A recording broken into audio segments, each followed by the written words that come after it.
Maranatha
Hare Hare Hare Rama Hare Rama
Hari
शतदलकमले रत्नसिंहासनस्थं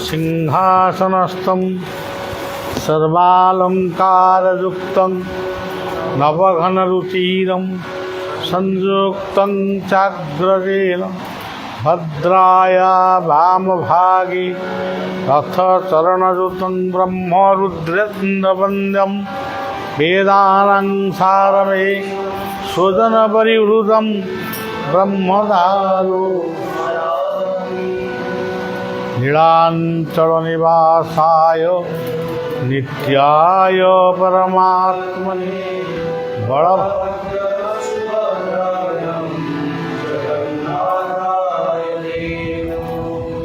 मन्नाथ Shri Jagannath मद्गुरु Shri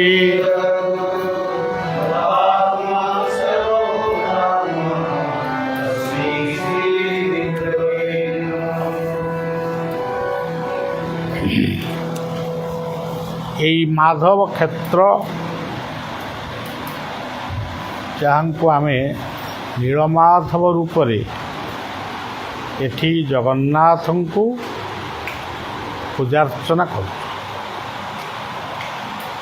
ଏହି ମାଧବ କ୍ଷେତ୍ରରେ ଆମେ ମା ସୁଭଦ୍ରାଙ୍କୁ ଅତ୍ୟନ୍ତ ନିବିଡ଼ ଭାବରେ ଭକ୍ତି କରୁ ଆମର ସମସ୍ତ ସମସ୍ୟା ତାର ସମାଧାନ ସବୁକିଛି ତାଙ୍କୁ ଆମେ ନିବେଦନ ମାଧ୍ୟମରେ ଦେଉ। ପ୍ରତ୍ୟେକ ବର୍ଷ ଏହି କ୍ଷେତ୍ରରେ ମା ସୁଭଦ୍ରାଙ୍କ ଉଦ୍ଦେଶ୍ୟରେ ସୁଭଦ୍ରା ପାଦ ଦର୍ଶନ ଏଠି ଅନୁଷ୍ଠିତ ହୁଏ। ଅନେକ ବୈଷ୍ଣବମାନେ ମଧ୍ୟ ପଚାରିଛନ୍ତି ଯେ ରାଧାଙ୍କ ପାଦ ଦର୍ଶନ ଯେଉଁ କାର୍ତ୍ତିକ ମାସ ଅଁଳା ନବମୀରେ ହୁଏ, ଏଠି କ'ଣ ବାବା ଭଳିଆ ଗୋଟେ ମାନେ ନୂଆ କଥା କରୁଛନ୍ତି ସୁଭଦ୍ରାଙ୍କ ପାଦ ଦର୍ଶନ?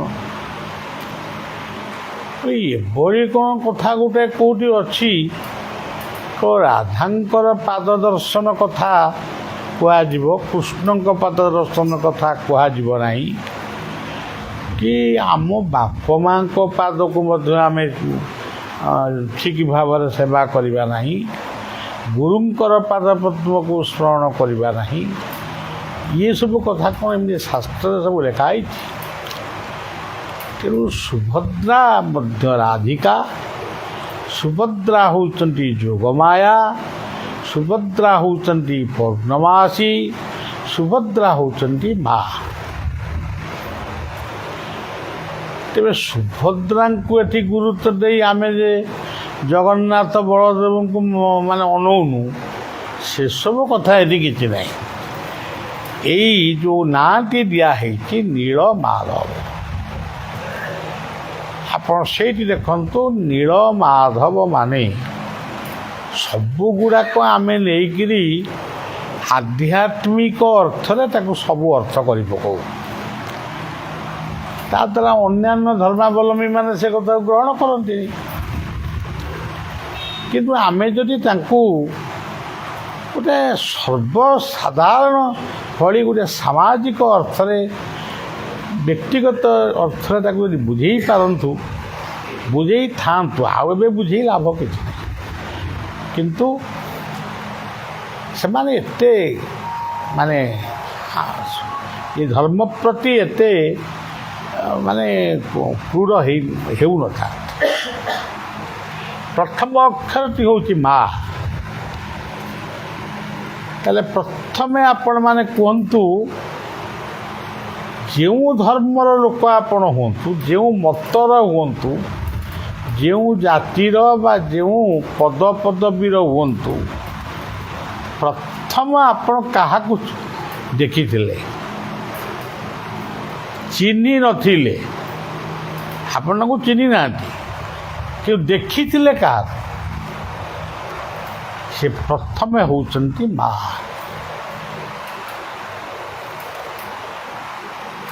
ତାପରେ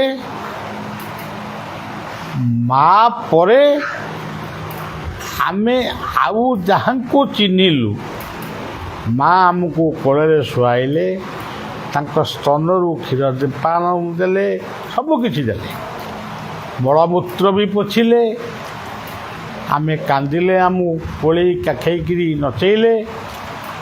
କିନ୍ତୁ ତାର ପଶ୍ଚାତରେ ରହିଛନ୍ତି, ଯିଏ ରହିଛନ୍ତି ଥିଲେ, ସିଏ ହେଉଛନ୍ତି ବାପା, ଯାହାକୁ ଆମେ ମଦର ଫାଦର କହୁଛୁ, କିଏ ପ୍ୟାରେଣ୍ଟସ୍ କହୁଛୁ, କିଏ ମମି ଡାଡ଼ି କହୁଛୁ। କିନ୍ତୁ ସେଠି ମାଆର ଭୂମିକା ଯେତିକି, ବାପାଙ୍କର ଭୂମିକା ମଧ୍ୟ କିଛି କମ୍ ନୁହେଁ।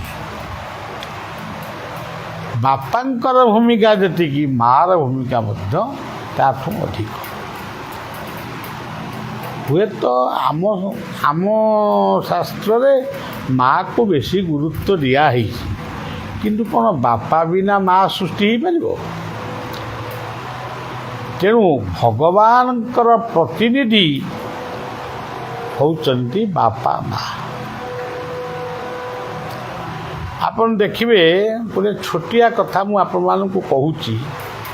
ଏଠି ତ ସମସ୍ତେ ସଂସାରୀ ଲୋକମାନେ ବସିଛନ୍ତି, ସମସ୍ତଙ୍କର ପୁଅ ଝିଅ ବି ଅଛନ୍ତି।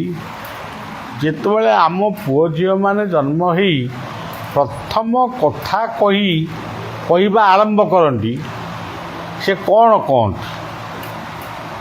ମମି କହନ୍ତି, ଡାଡ଼ି କହନ୍ତି, ଅଙ୍କଲ କହନ୍ତି କି ଫାଦର ମଦର, ଏମିତି ସବୁ କହନ୍ତି। କ'ଣ ସେ କହନ୍ତି? ସେ ଯେଉଁ ଦେଶର ପ୍ରଥମ ଶବ୍ଦ ହେଉଛି ମାମା ମା କି ବାବା ବା, ମାମା ବାବା। ଏହାକୁ ତ ପ୍ରଭୁ ସୃଷ୍ଟି କରିଛନ୍ତି, ତମେ କିଏ ଆକୁ ସବୁ ନିନ୍ଦା କରିବ? ପ୍ରଭୁ ସୃଷ୍ଟି କରିଛନ୍ତି ପ୍ରଥମ ଅକ୍ଷର ମା କିମ୍ବା ବା, ବା କିମ୍ବା ମା। ତେଣୁ ଏଇସବୁ ଜିନିଷକୁ ଆମକୁ ବୁଝିବାକୁ ପଡ଼ିବ। ଆଜି ବି ଆପଣ ଦେଖିବେ, ଯଦି ପିଲାମାନେ ଆଜିକାଲି ସାଇନ୍ସର ଏକ୍ଜାମ୍ପଲ୍ ବହୁତ ଦେଉଛନ୍ତି। ଠିକ୍ ଅଛି, ସାଇନ୍ସ ମଧ୍ୟ ଗୋଟେ ଅନୁମୋଦିତ କରିଛି। ଯଦି ଲିଭର ବା କିଡନୀ ଯଦି ଡ୍ୟାମେଜ୍ କରେ ବା ନଷ୍ଟ ହେଇଯାଏ, ଡାକ୍ତରମାନେ କହନ୍ତି ତମର ମା ଅଛନ୍ତି, ବୁଢ଼ୀ ହେଇଗଲାଣି, ବାପା ବୁଢ଼ା ହେଇଗଲାଣି।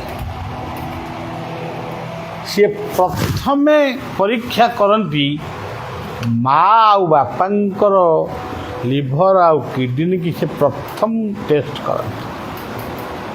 ଯଦି ତାହା ନ ହେଇଥାଏ, ଯଦି ପରିଣତ ବୟସରେ ତା'ର ମାନେ ମୂଲ୍ୟ ରହିବନି ଜାଣି, ତାପରେ ସେ ଖୋଜନ୍ତି ଭାଇ କିମ୍ବା ଭଉଣୀ, ପିଉସୀ, ପିଇସା ନୁହଁ, ପିଉସୀ, ମାଉସୀ, ଏଇଭଳି ଭାବରେ ଯେଉଁମାନଙ୍କ ସହିତ ଆମର ରକ୍ତର ସମ୍ପର୍କ ରହିଛି, ଜିନ୍ ଯେଉଁମାନଙ୍କ ସହିତ ମିଶିବ, ସେଇମାନଙ୍କୁ ଖୋଜନ୍ତି। ସେଥିପାଇଁ ଆମେ ସବୁବେଳେ କହିଛୁ ଆତ୍ମୀୟ ସ୍ୱଜନ, ଆତ୍ମୀୟ ସ୍ୱଜନରେ ପ୍ରୀତି ରଖ। ତାର ଗୋଟେ ଜ୍ୱଳନ୍ତ ଉଦାହରଣ କୁନ୍ତି ଆଉ କର୍ଣ୍ଣ। ସେସବୁ କଥାକୁ ମାନେ ବିଶଦ ଭାବରେ କହିବାକୁ ଚାହୁଁନି। ଆଜି ଗୋଟିଏ ସତ୍ସଙ୍ଗର ମୁହୂର୍ତ୍ତ, କିଛି ପିଲାମାନେ ଅଛନ୍ତି, ପଦେ ପଦେ କହିବା।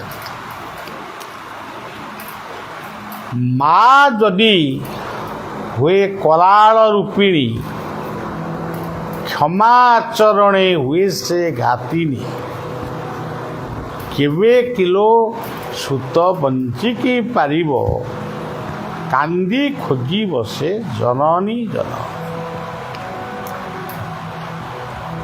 ମାତୃକୃପା ହେଲେ ପିତାଙ୍କୁ ପାଇବ, ପିତା କୃପା ହେଲେ ନିର୍ବାଣ ଲଭିବ।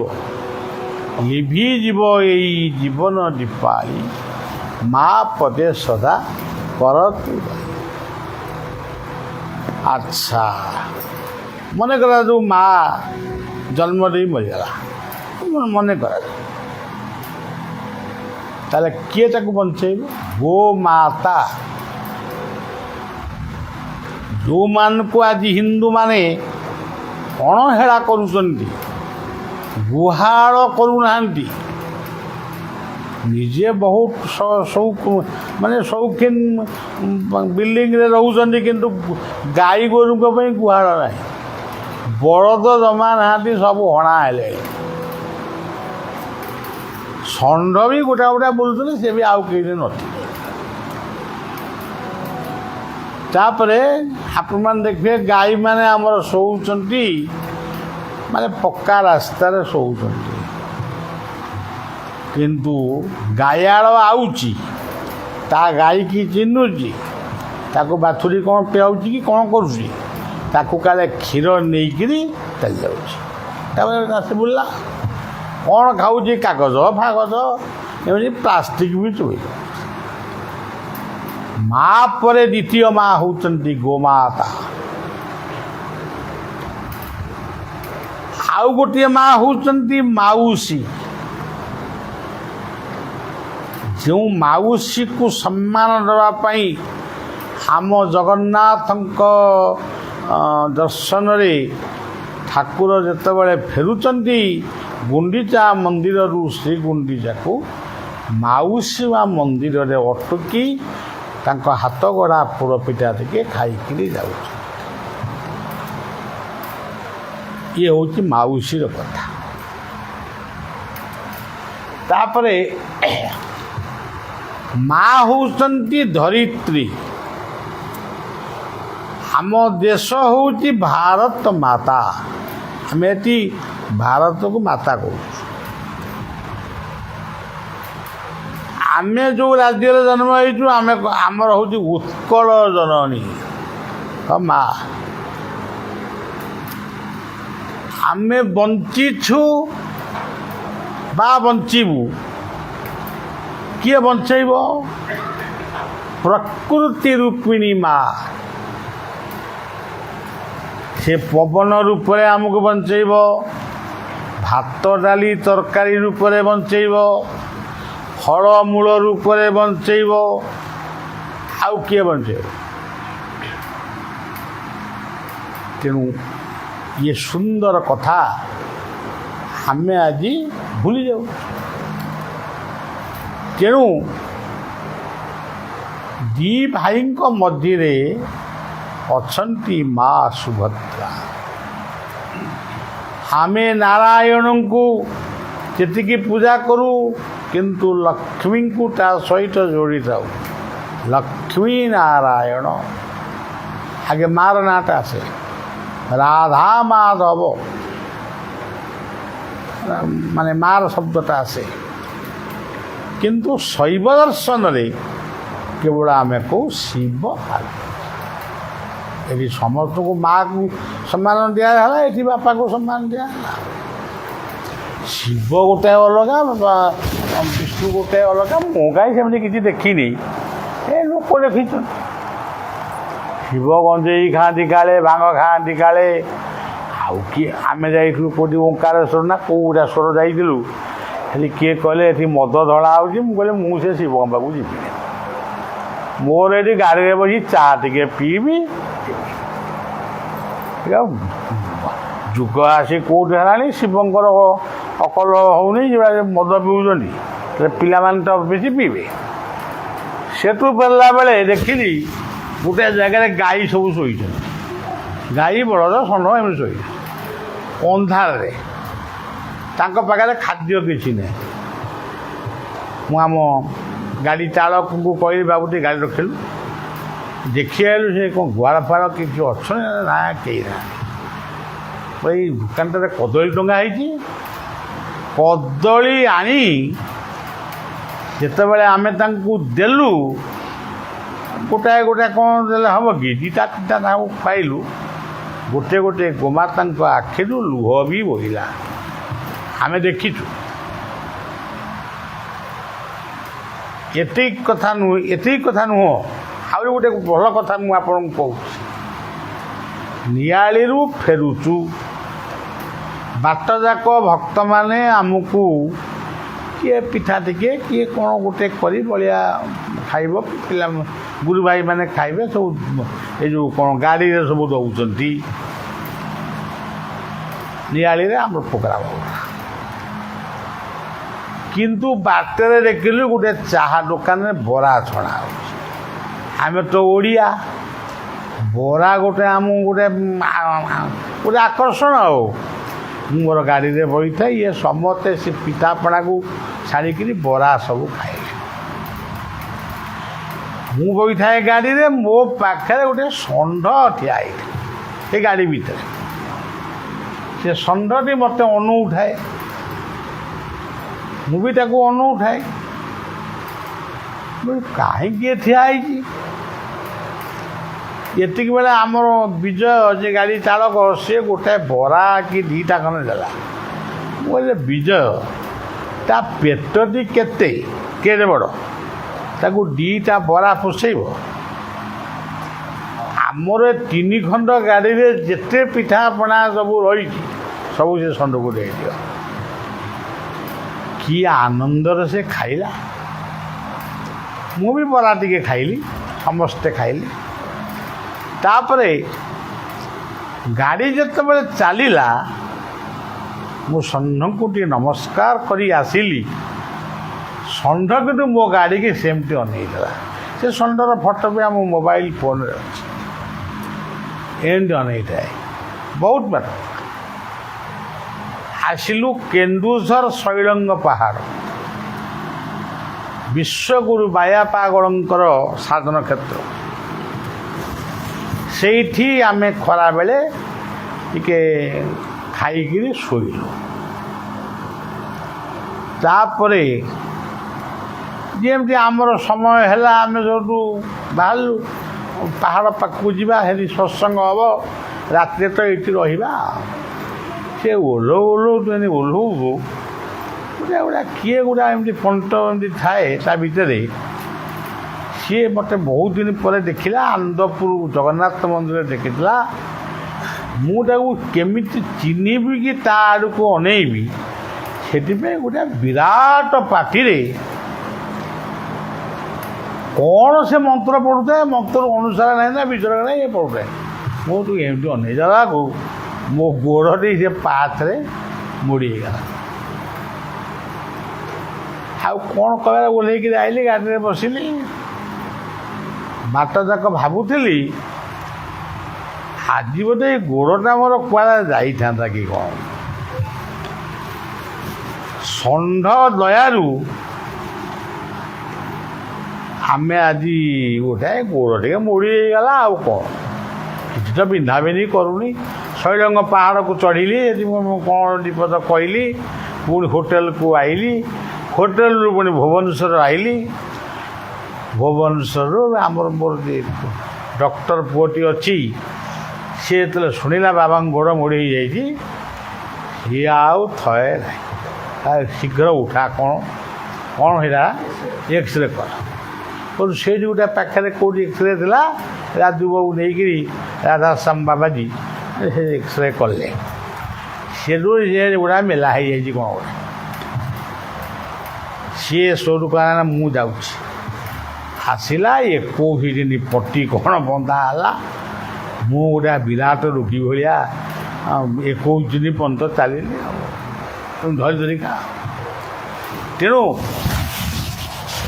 ସେଇ ଯେଉଁ ପଦଟି ଆପଣମାନେ ମନେ ରଖନ୍ତୁ।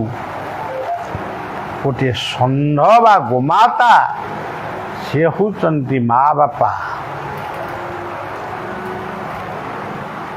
ତେଣୁ ମାତୃକୃପା ହେଲେ ପିତାଙ୍କୁ ପାଇବ। ତୁମେ ଖାଲି ଗୋଟେ ଏମିତି ହେଲେ ହେବ। ଏଇଭଳି ଅନେକ କଥା ଅଛି। ଆଉ ଗୋଟିଏ ମା ହେଉଛନ୍ତି ଗଙ୍ଗା। ଆଉ ଗୋଟିଏ ମା ହେଉଛନ୍ତି ସାବିତ୍ରୀ, ଗାୟତ୍ରୀ ମନ୍ତ୍ର। ଆଉ ଗୋଟିଏ ମା ହେଉଛନ୍ତି ତୁଳସୀ। ତେଣୁ ଏଇଭଳି ଭାବରେ ମା ବହୁତ ଅଛି। ଆମେ କିନ୍ତୁ କୌଣସି ମା ସହିତ ସମ୍ପର୍କ ରଖିବା ପ୍ରଶ୍ନ। ଆଜି ମା ଭଉଣୀର ଇଜ୍ଜତ ରକ୍ଷା କରିବା ପାଇଁ ସବୁ ନେତାମାନେ ଦିନଦିନ ବାଡ଼ଉଛନ୍ତି, କିନ୍ତୁ ମାତୃଜାତିକି କଳଙ୍କିତ କରିବା ପାଇଁ ଅନେକ ପୁରୁଷମାନଙ୍କୁ କଳଙ୍କିତ କରିବା ପାଇଁ ଅନେକ ମାତୃଜାତିମାନେ ସେମାନେ ଆଜି ସାମାଜିକ ସଂସ୍କାରକୁ ଭୁଲି ଯାଉଛନ୍ତି।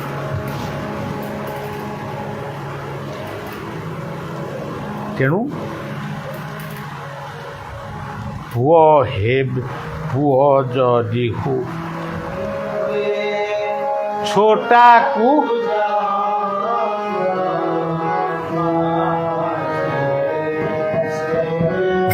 ପୂର୍ଣ୍ଣ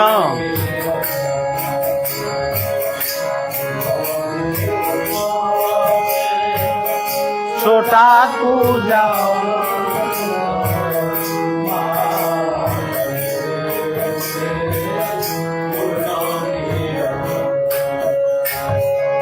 हाँ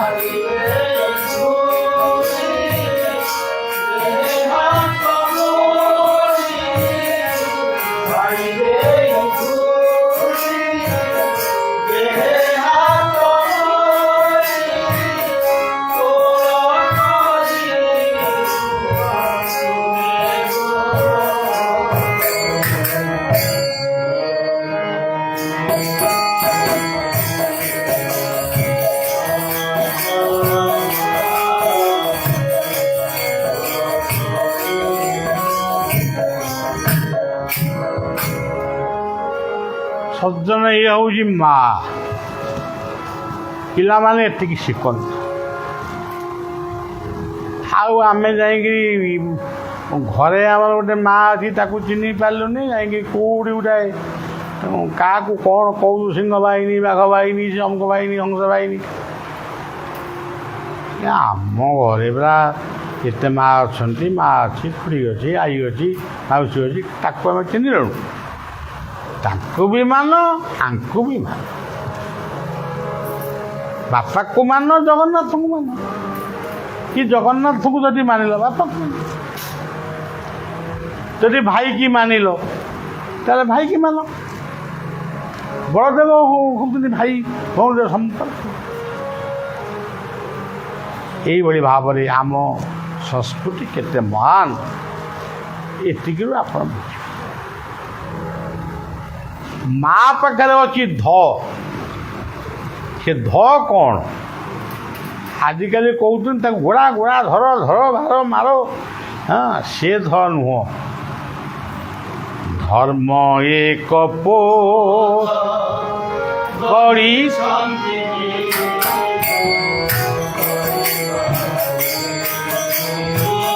ସଂସାର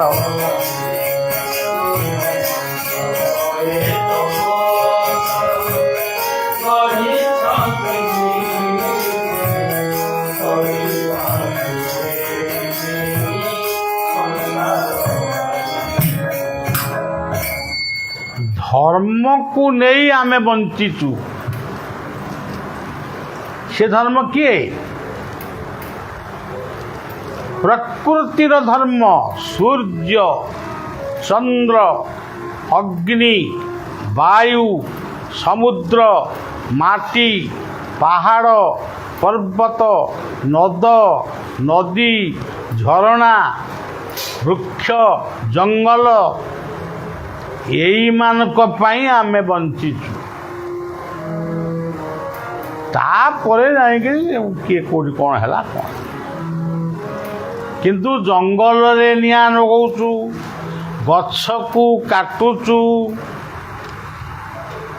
ମିଛରେ କାଗଜ କଲମରେ ସରକାରଙ୍କୁ ଦେଖାଉଛୁ ଆମେ ଏତିକି ଗଛ ଲଗେଇଲୁ। ସବୁ ମିଛ। ସେଇଭଳି ଭାବରେ ପଶୁପକ୍ଷୀମାନଙ୍କୁ ଭାତ, ଡାଲି, ତରକାରୀ ଖାଉଥିଲୁ, ମାଛ ଟିକେ ବି ଖାଉଥିଲୁ। କିନ୍ତୁ ଏବେ ତାକୁ ସବୁ ଆଉ ଖାଇବାକୁ ଇଚ୍ଛା ନାହିଁ। ଯେତେ କୁକୁଡ଼ା ମୋଡ଼ିବୁ, ଯେତେ ଛେଳି ହାଣିବୁ, ସେତେ ଆମର ଖାଇବାଟା ଭଲ ରମଜ ହେଲା। ଆଉ ଯଦି ନ ହେଲା ତାହେଲେ କ'ଣ କରିବା? ମାତୃକୃପା ହେ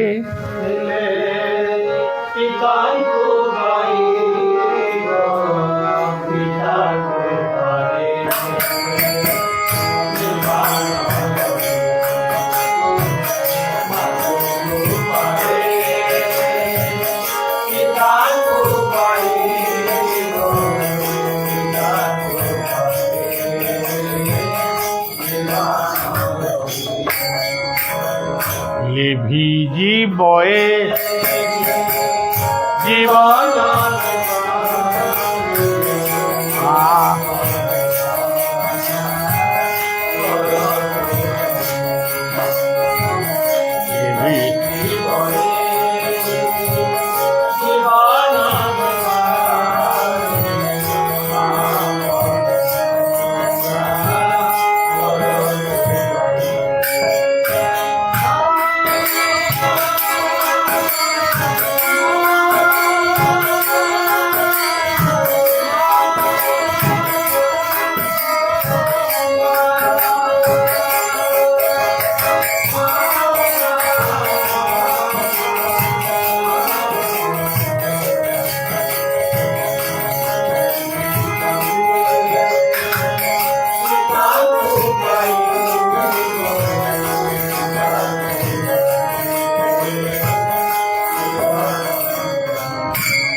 ଧର୍ମକୁ ରକ୍ଷା କରନ୍ତୁ।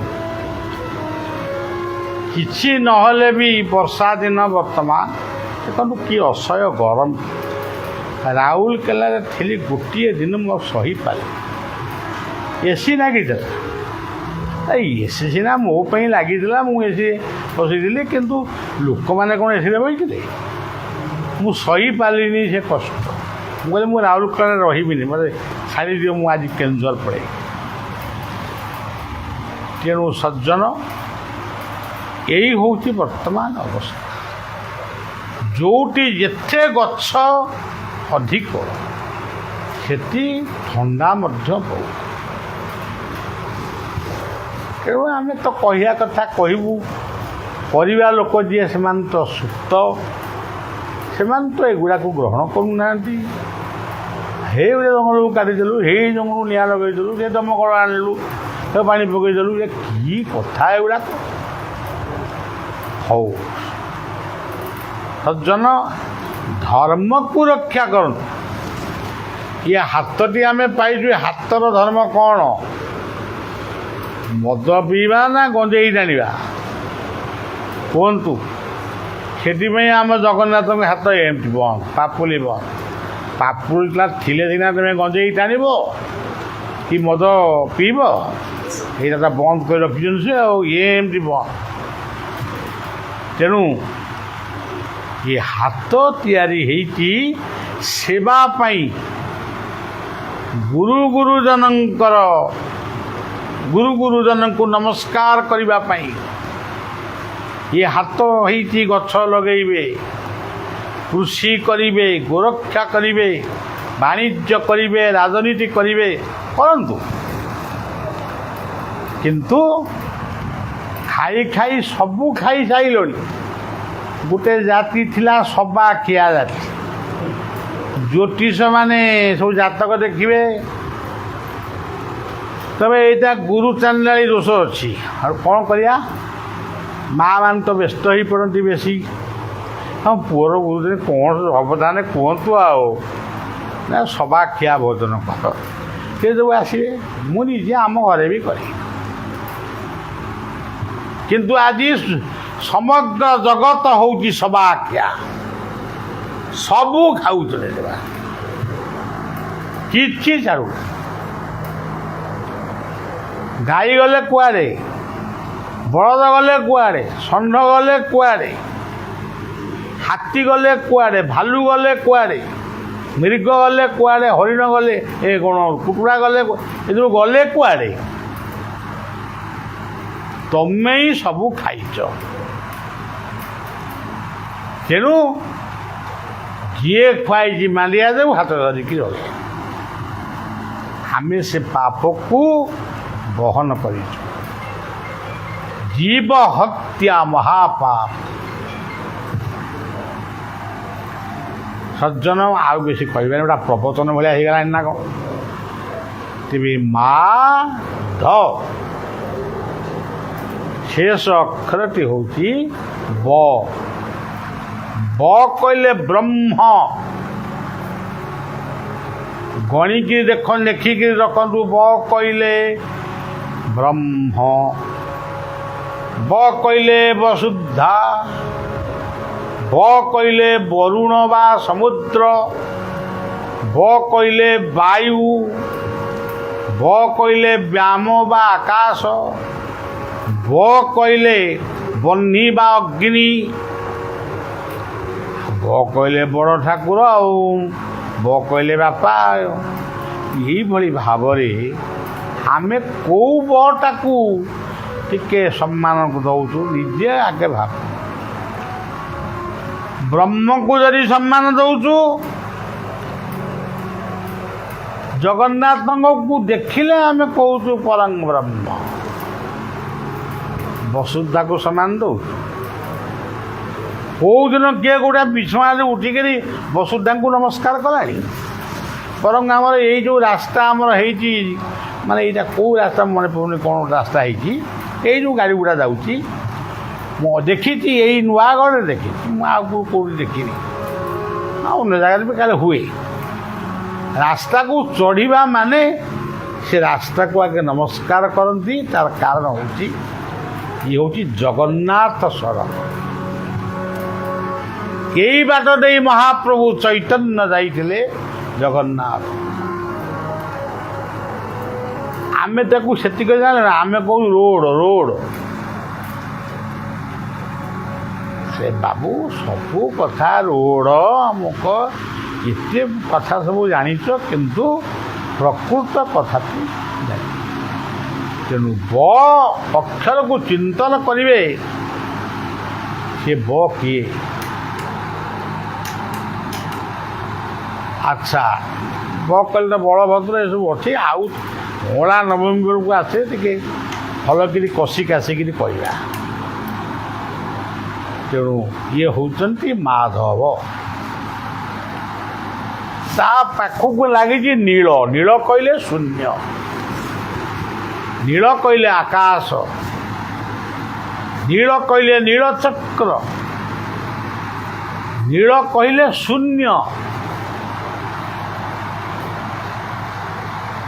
ଆମେ ଆଇଛୁ ଶୂନ୍ୟରୁ, ଯିବୁ ବି ଶୂନ୍ୟ। ন ତଦ୍ଭାସୁୟତେ ସୂର୍ଯ୍ୟ ନ ଶଶାଙ୍କ ন ପାବକ ଯଦଗତ୍ୱା ନ ନିବର୍ତ୍ତନ୍ତେ ତଦ୍ଧାମ। ତେଣୁ ଆମ ଠାକୁରଙ୍କର ପ୍ରଥମ ଜନ୍ମ ହେଉଛି ନୀଳମାଧବ। ନୀଳମାଧବ କ'ଣ ଗୋଟେ ମୂର୍ତ୍ତି? ଗୋଟେ ପାହାଡ଼ ଖୋଲରେ କେଉଁ କାରିଗର ସେ ମୂର୍ତ୍ତିକି ନିର୍ମାଣ କରିଥିଲା? ଆଉ ସେ ଖୋଲରେ କାହାକୁ ପୂଜା କରୁଥିଲା? ବିଶ୍ୱାବସୁ ଶବର। ଯଦି ସେ କଥାଟା ତମେ କହୁଛ, ବିଶ୍ୱାବସୁ ଶବର କାହାକୁ ପୂଜା କରୁଥିଲା? ପର୍ବତ କେଉଁଠି ଥିଲା? ଖାଲି କେବଳ ନୀଳସୁନ୍ଦର ପର୍ବତ, ଜଗନ୍ନାଥଙ୍କୁ ଖାଲି ପର୍ବତ ବୋଲି କହ, ଆଉ ଗୁଡ଼ାକ କି ନାହିଁ, ଫାଙ୍କା। ବରଂ ଆମ ନିଆଳିରେ ତ ମାଧବାନନ୍ଦ କେଉଁଠୁ ପାହାଡ଼ ଭିତରେ ଅଛନ୍ତି। ଆମର ଯେଉଁ ଗୋଟେ କ'ଣ ଗୋଟେ ନୀଳମାଧବ ନା ଆଉ ଗୋଟେ କ'ଣ ମାଧବ ଅଛନ୍ତି, ସେଠି ତ ବହୁତ ପାହାଡ଼ କହୁଛନ୍ତି, କଣ୍ଟିଲ ନୀଳମାଧବ। ତମେ କ'ଣ ଖାଲି କହୁଛ ବିଶ୍ୱାବସୁ ପୂଜା କରେ? ଏ ବିଶ୍ୱାବସୁ କାହାକୁ ପୂଜା କରୁଥିଲା? ସେ ନୀଳକୁ ପୂଜା କରୁଥିଲା, ଶୂନ୍ୟକୁ ଧ୍ୟାନ କରୁଥିଲା, ସେ ଆବାହନ କରୁଥିଲା, ହେ ମାଧବ ତୁମେ ଆସ, ଏ ସଂସାରକୁ ସମ୍ଭାଳ। ତାଙ୍କରି ଆହ୍ୱାନରେ ବିଦ୍ୟାପତି ନାମକ ବ୍ରାହ୍ମଣ ତାଙ୍କ ଘରେ ପହଞ୍ଚିଥିଲେ। ତାଙ୍କ ସେ ପ୍ରାକୃତିକ ସୌନ୍ଦର୍ଯ୍ୟକୁ ଉପଭୋଗ କରିବା ପାଇଁ ତାଙ୍କ ଘରେ 2-4 ଦିନ ରହିଲେ। ସେଇ ଝିଅଟିକି ବିବାହ ପାଇଁ ଚାହିଁଲେ। ବିଶ୍ୱାବସୁ ଶବର ଦୂରରେ ରହି ସବୁ ଲକ୍ଷ୍ୟ କଲା ଏବଂ ଶେଷକୁ ବିଦ୍ୟାପତି କହିଲେ, ମୁଁ ଟିକେ ଘରକୁ ଯିବି। ହଉ ଯାଅ, ହେ ବ୍ରାହ୍ମଣ ଦେବତା, ତୁମେ ତୁମ ଘରକୁ ଯାଅ। ଏଇଟା ଯେ ତୁମର ଆଉ ଗୋଟେ ଘର ମନେ ଅଛି ତ? ହେ ବିଦ୍ୟାପତି ମହାଶୟ ପଣ୍ଡିତ, ତମେ ମୋର ଝିଅକୁ ଭଲ ପାଉଛ ବାହା ହେବ ବୋଲି। ଯଦି ତମେ ବାହା ନ ହୁଅ କ'ଣ କରିବି? ତମେ ନାଁ ଶୁଣିଛ ଜାରା ଶବରର ନାଁ? ନା, ମୁଁ ଶୁଣିଛି। ଆଉ ଜାରା ଶବର କ'ଣ କରିଥିଲା? ଭଗବାନ କୃଷ୍ଣଙ୍କୁ ଶରବିଦ୍ଧ କରିଥିଲା। ମୁଁ ହାଣି ଦେବି ତମକୁ, ତମ ଆର୍ଯ୍ୟବଂଶକୁ ନିପାତ କରିଦେବି। ବିଦ୍ୟାପତି ନମ୍ର ଗଳରେ କହିଥିଲେ, ମୁଁ ନିଶ୍ଚୟ ପଢ଼ିବି। ତାପରେ ତ ଆପଣ ମାନେ ସବୁ ଜାଣିଛନ୍ତି ସେ ଗପଟା, ବଢ଼ିଆ ଗପଟା। ଆମେ ପଢ଼ୁ ସବୁ ସେ ଗୀତଟି। ପଢ଼ରେ ବାପା। ନୀଳ କନ୍ଦର ବିହାରୀ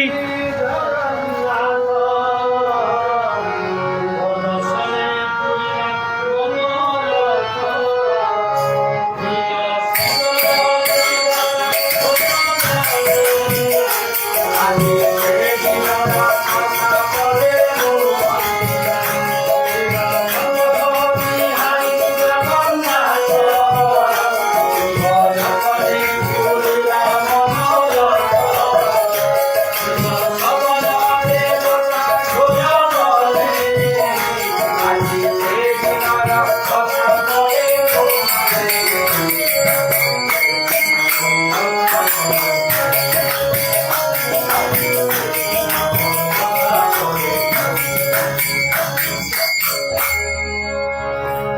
ତାକୁ ଅଛବ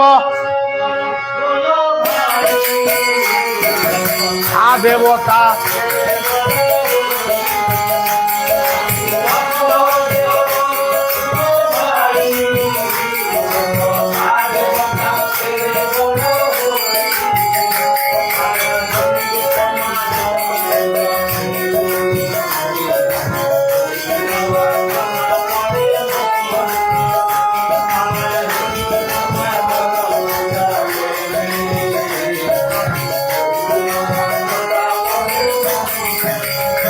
ନୀଳ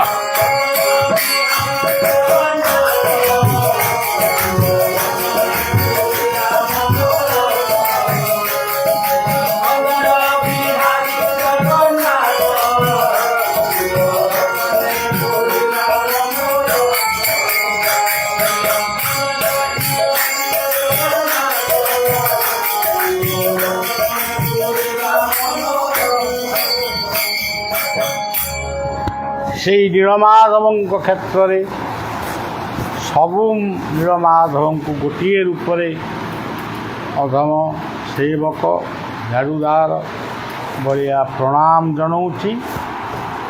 ଆଜିର ଅଶାନ୍ତ ସୃଷ୍ଟିର ଶାନ୍ତି ପାଇଁ ପ୍ରାର୍ଥନା କରୁଛି ଏବଂ ଇଏ କ୍ଷେତ୍ର ଆପଣମାନଙ୍କର ଆପଣମାନଙ୍କ ପାଇଁ ଉଦ୍ଦିଷ୍ଟ। ଆମେ ସବୁ କୁଣିଆ ଆସିଛୁ, ପୁଣି କୁଆଡ଼େ ଯିବୁ। ଆଉ ଇଏ ରହିବ, ଆପଣମାନେ ବି ଆପଣମାନଙ୍କ ଦାୟିତ୍ୱମାନେ ହିଁ ରହିବେ। ଆଉ ଶେଷରେ ଆଜି ମୋର ଆସିବାର ନଥିଲା, କାଲି ଆସିବାର ଥିଲା, ଆସିପାରିଲିନି। ଆଜି ଆସିବାର ଥିଲା, ଆସିଲି ଯେ ଖରାବେଳେ ପହଞ୍ଚିଲି। ସନ୍ଧ୍ୟାଟି ଯାଉ ଆପଣମାନଙ୍କ ସହିତ ଭେଟ ହେଲା। କାଲି ପୂର୍ବାହ୍ନରେ ଗୋଟେ କାର୍ଯ୍ୟକ୍ରମ ଏଠି ରଖିଛନ୍ତି, ଭଲ କାର୍ଯ୍ୟକ୍ରମ, ଅତି ସୁନ୍ଦର କାର୍ଯ୍ୟ। ଯେଉଁମାନେ ଗଛ ଲଗେଇ ବଞ୍ଚଉଛନ୍ତି, ବଞ୍ଚେଇବା ପାଇଁ ଅକ୍ଲାନ୍ତ ପରିଶ୍ରମ କରୁଛନ୍ତି, ମାନେ ତ୍ୟାଗ କରୁଛନ୍ତି, ସେଇମାନଙ୍କୁ ସେଇ ଯେଉଁ ବ୍ୟକ୍ତି କରୁଛନ୍ତି ତାଙ୍କୁ ଗୋଟେ ଆମେ ଖାଲି ଫୁଲମାଳ ଦେଲେ କ'ଣ ହେବ? ଯେଉଁ ଫୁଲମାଳ ଗୁଡ଼ାକ ସବୁ ବଳିଆ ବେକାରୀ ପକାଉଛନ୍ତି, ଗୋଟେ ଗୋଟେ ଜାମା ସବୁ ନଷ୍ଟ ହେଇଯାଉଛି। ଫୁଲମାଳରେ ବି ଆଜିକାଲି କେମିକାଲ ଦିଆ ହେଲାଣି। ମୁଁ ସବୁବେଳେ ମନା କରୁଛି, ଫୁଲମାଳ କାହିଁ ଆଣୁଛ? ଗୋଟିଏ ଫୁଲ ଆଣୁନା। ମୁଁ ମୋର ଗୁରୁଙ୍କୁ, ମୋର ଗୁରୁରେ ମାନସକୁ ନାମାଚାର୍ଯ୍ୟ ବାବା ଭାଇଙ୍କୁ ଗୋଟିଏ ଫୁଲ, ଗୋଲାପ ଫୁଲଟିଏ ଦେଉ। ତମେ ସବୁ କାହିଁ ଏତେ ଫୁଲ ଦେଉଛ? କେଉଁଠି ନ ଆଣିବ ଯଦି ଫୁଲ ଦୋକାନ ବଞ୍ଚିବ କେମିତି? ତାର ବି ବଞ୍ଚିବା ଦରକାର। ଆଣ, ତାକୁ ଠାକୁରଙ୍କୁ ପିନ୍ଧେଇ ଆମକୁ ଦେବ। ଆମର ବିନା ଫୁଲରେ ସବୁ ସଜ୍ଜନ। ଏଇସବୁ କଥା କାଲି ଅପରାହ୍ନକୁ ଫେରିଯିବି ଆଶ୍ରମର ଭକ୍ତମାନେ, ଏବଂ ସେଠି ବହୁତ ଲୋକ ଅପେକ୍ଷା କରିଛନ୍ତି। 2, 3, 4 ସେଠି ରୁଦ୍ରାଭିଷେକ, ରୁଦ୍ରାଭିଷେକ ତା'ର ପ୍ରସ୍ତୁତି ହେବ। ସେସବୁ ମୁଁ କିଛି କରିବାର ନାହିଁ, ମୁଁ ଖାଲି କହୁଛି, କିନ୍ତୁ ମୋର କିଛି ପରିଶ୍ରମ କରିବାର ନାହିଁ। କିନ୍ତୁ ବସିଲେ ତ ସବୁ ହେବ। ଶେଷରେ ଆମ ପ୍ରିୟ ଜଗନ୍ନାଥଙ୍କର ସେଇ ପ୍ରତିମୂର୍ତ୍ତି ନୀଳମାଧବଙ୍କୁ, ମା ସୁଭଦ୍ରାଙ୍କୁ ପ୍ରଣାମ ଜଣାଉଛି। ଆପଣମାନେ ଶିଷ୍ୟ ହୁଅନ୍ତୁ, ଭକ୍ତ ହୁଅନ୍ତୁ, ସମସ୍ତଙ୍କୁ ଶୁଭେଚ୍ଛା ଦେଉଛି। ସମସ୍ତଙ୍କ ଭିତରେ ଯେଉଁ ଆତ୍ମଶକ୍ତି ରହିଛି, ନୀଳମାଧବ ଚେତନା ରହିଛି, ତାକୁ ନମସ୍କାର। ସର୍ବେ ଭବନ୍ତୁ, ସର୍ବେ ସନ୍ତୁ।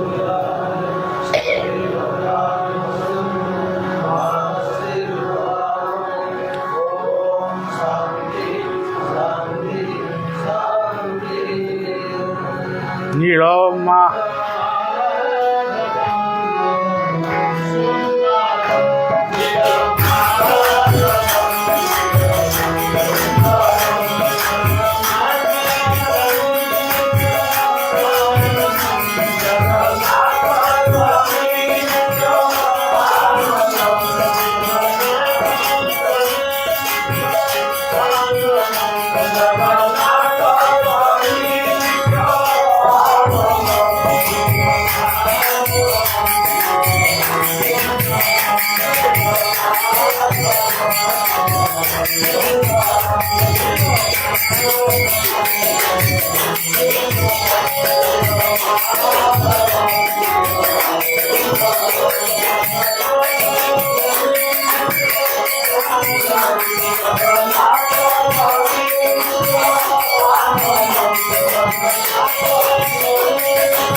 श्री गुरु क्षमा।